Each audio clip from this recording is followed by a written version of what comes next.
ایک شخص نے بازار میں دیکھا کہ ایک شخص اپنا غلام بیچ رہا ہے اور یہ آواز بھی لگا رہا ہے کہ یہ بہت اچھا غلام ہے، اس کے اندر اس کے علاوہ کوئی اور عیب نہیں ہے کہ یہ کبھی کبھی چغلی کھاتا ہے۔ کسی شخص نے یہ آواز سنی، اس نے سوچا کہ اس میں تو کوئی عیب نہیں ہے اور چغلی کھانا تو عام سی بات ہے، اس میں کیا خرابی ہے، اس غلام کو خرید لینا چاہیے۔ چنانچہ اس نے سودا کر کے وہ غلام خرید لیا اور اپنے گھر لے آیا۔ کچھ عرصے تک تو وہ غلام ٹھیک ٹھاک کام کرتا رہا۔ اس کے بعد اس نے اپنا رنگ دکھانا شروع کیا۔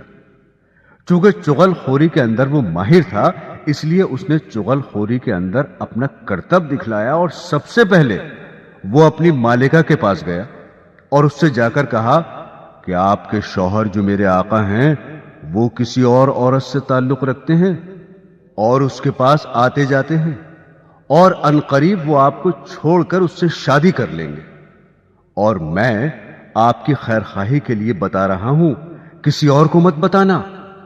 یہ باتیں سن کر وہ بیوی بہت گھبرائی اور پریشان ہوئی۔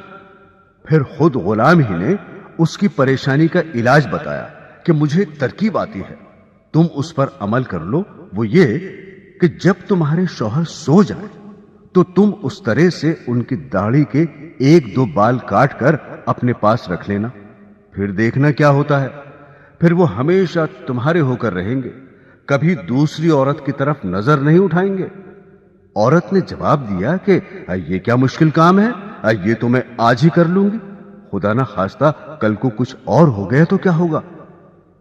اب وہ غلام آقا کے پاس آیا اور اس سے کہا کہ تمہاری بیوی کے دوسرے مردوں سے ناجائز تعلقات ہیں اور عنقریب وہ آپ کو خیر بات کہنے والی ہے، اور اس نے یہ تہیہ کر لیا ہے کہ وہ آج رات آپ کو اس طرح سے ذبح کرے گی۔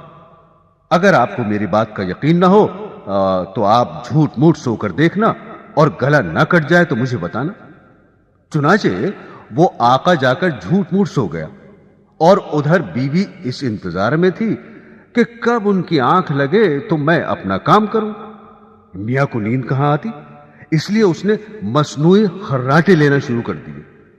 اب تو بیوی کو یقین ہو گیا کہ میاں صاحب کو نیند آ گئی، فوراً اس طرح لے کر پہنچی، اور ابھی ہلکا سا اس طرح گلے پر رکھا ہی تھا کہ آقا نے فوراً آنکھ کھول دی اور بیوی کو پکڑ کر کہا، اچھا تو تم مجھے ذبح کرنا چاہ رہی تھی۔ غصہ تو پہلے ہی آ رہا تھا، اس آقا نے اس طرح سے بیوی کو ذبح کر دیا۔